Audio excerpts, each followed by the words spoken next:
To fix screen flickering in Windows 11, first we need to find out what's causing it. For that, press and hold Ctrl, Shift and Escape key on your keyboard.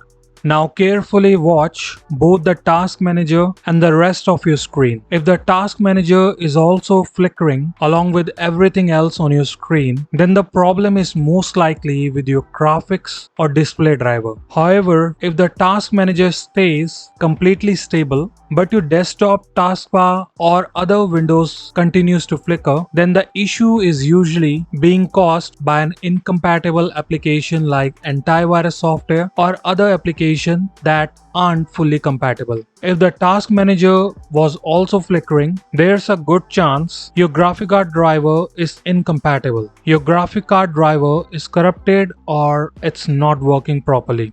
To fix that, right click on Start, select Device Manager, expand Display Adapter. Here you will see your graphic card such as Intel, AMD or Nvidia. Simply right click on your graphic card driver, select Properties.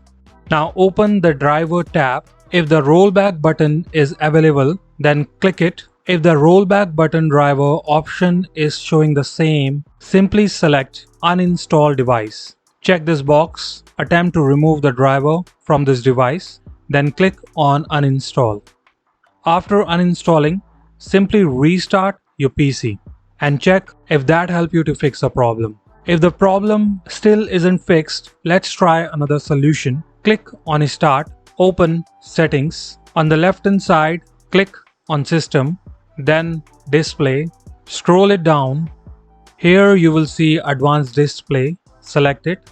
Make sure you have selected the correct display. If you have dual monitor, then make sure you select that one. Here you will find refresh rate option. Sometimes after a Windows update or a graphic card driver update, Windows may select a refresh rate that doesn't work properly with your laptop display. This mismatch can cause continuous screen flickering. Simply click the drop down and change the refresh rate as per your hardware compatibility. Hopefully this will fix your issue. If you still need help, you can contact us on our Instagram or Facebook page. See you in the next video.